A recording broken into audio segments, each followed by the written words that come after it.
இல்லை சீதா, நீ செல்லக்கூடாது. உன்னை செல்ல விட மாட்டேன். சீதையை தடுத்து நிறுத்து.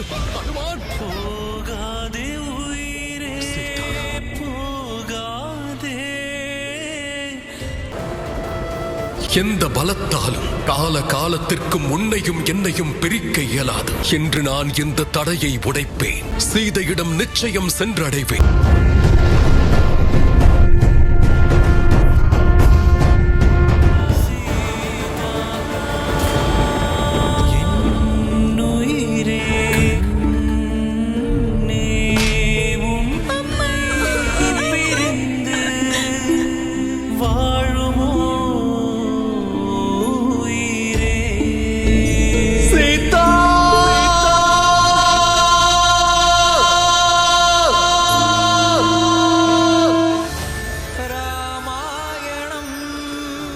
சீதையை என்னிடம் திருப்பி தந்து விடுங்கள். இல்லையே, சீதா விருப்பமுடன் தான் இந்த உலகை விட்டு சென்றிருக்கிறாள். இனி எப்பொழுதும் அவள் வரவே மாட்டாள். கட்டிய பூமாலை நினைவுள்ளதா? அதை நான் சீதைக்காக செய்தேனிடம் கூறினேன் அல்லவா? அதை பரிசாக அளிப்பேன் என்றேனே. ஆனால் ராமனின் நிலை, சீதை மீது வைத்த அன்பு என்னாவது? அவனுடைய வாழ்க்கை என்னாவது? எந்த இயற்கை என்னுடைய சீதையை என்னிடமிருந்து தைரியமாக பிரித்தது?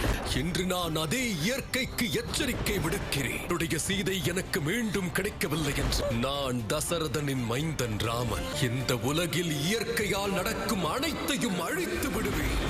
பிரம்மதேவன் பயந்ததைப் போலவே நடக்க உள்ளது. என்ன செய்வது பிரம்மதேவா? உலகை காத்திடுங்கள்.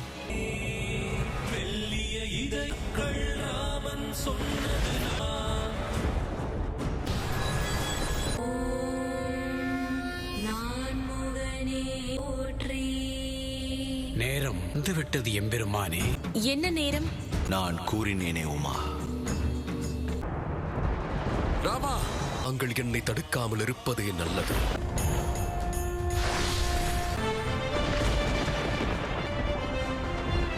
மும்மூர்த்திகளை ஒன்றிணைக்க வேண்டும். ராமா, தந்தையே நில்லுங்கள், நில்லுங்கள் தந்தையே. ஓம் நமச்சிவாய சிவாய. ஈசன் அடி போற்றி, எந்தை அடி போற்றி. ஒன்று சேர்ந்த திருக்காட்சி, அதற்கு பூமியே சாட்சி.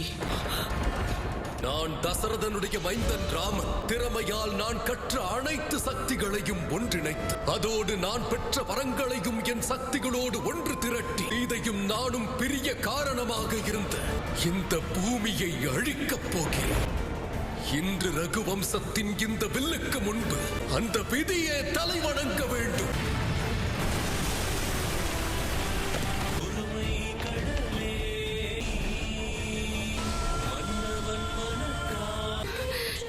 எதிலும் உறுதியோடு இருக்கக்கூடிய ராமர் இன்று மனமுடைந்து விட்டார்.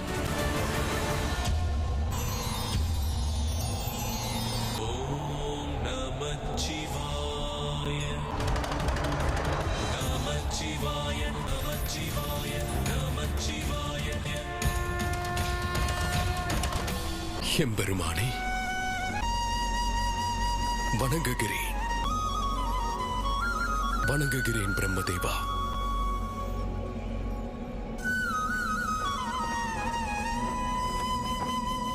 இந்த திருக்காட்சியை கண்ட மும்மூர்த்திகள் ஒன்று சேர்ந்த திருக்காட்சி, அதற்கு பூமியே சாட்சி. என்று விதியை காப்பாற்றுவதற்காக பிரம்மதேவர் மகாதேவர் என்று இருவரும் வந்துவிட்டீர்களா? தாங்களே சற்று நினைத்து பாருங்கள். ராமர் இன்று வரை சத்தியத்திற்கும் கடமைக்கும் சமநிலையை உருவாக்க நினைத்தாரோ, விதியின் ஒவ்வொரு செய்கையையும் வணங்கி எவர் ஏற்றுக்கொண்டாரோ, இன்று அவரே இப்படி எதிராக நடந்து கொள்வாரா? அவரே அநீதியின் வழியில் சென்றால் இந்த பூமியின் சமநிலை நிலைகுலையத்தானே செய்யும். புதும் நிறுத்தங்கள். அவள் பூமாதேவியோடு சென்று விட்டாள். உங்களை கூறுங்கள் பிரம்மதேவா, நான் நடந்து கொண்டதில் தவறேதும் இல்லையே. நான் ஒரு சாதாரண மனிதன். ஓர் சாதாரண மனிதனாக அனைத்து துன்பங்களையும் அனுபவித்தேன். இதுதான் எனக்கு அருளப்பட்டது என்று செயல்பட்டு வந்தேன். என் சீதை இவ்வுலகில் பெண்ணிற்கான மரியாதையை உயர்த்தினாள். இழந்தது நான் என்னுடைய சீதையை. அப்படி இல்லை ராமா, உங்கள் சீதையை இழந்து விட்டதாக யார் கூறினார்கள்? தேவி சீதை இந்த பூமிக்கு எந்த நோக்கத்திற்காக வந்தார்களோ அந்த நோக்கம் முழுமை பெற்றுவிட்டது. இந்த காரணத்திற்காக வந்தார்களோ அது நிறைவடைந்து விட்டது. நீங்கள் இருவரும் இணைய வேண்டும் என்பது எழுதப்பட்டது. என்ன சொல்கிறீர்கள்? என்று நடக்கும், எப்படி நடக்கும்? அவள் எப்படி என்னோடு சேர்வாள்? சேர்வார்கள். தைரியத்தோடு இருங்கள் ராமா. உங்களுடைய இந்த வேதனை, உங்களுடைய இந்த குழப்பம், இது சராசரி மனிதனுக்கு வரக்கூடியது. தாங்கள் அப்படிப்பட்டவர் அல்ல. நீங்கள் சாதாரண மனிதரே அல்ல ராமா. தாம் அனைத்தையும் காக்கும் சக்தி உங்களின் சுதர்சன சக்கரத்தினால் இந்த உலகமே இயங்கிக் கொண்டிருக்கிறது. ஆக்கல், காத்தல், அழித்தல், காக்கும் தொழிலை செய்பவர் தாங்கள். உங்கள் பொற்பாதத்தில் தான் இந்த பூமியின் சமநிலை அடங்கி உள்ளது. உங்கள் அறிவு கண்களை திறந்து பாருங்கள். உங்களின் மனதிற்குள் நுழைந்த துயரத்தை விடுத்து இருளை கிழித்து அதற்கு பின் இருக்கும் வெளிச்சத்தை பாருங்கள். அனைத்து கேள்விகளுக்குமான பதில் உங்களுக்கு கிடைத்துவிடும்.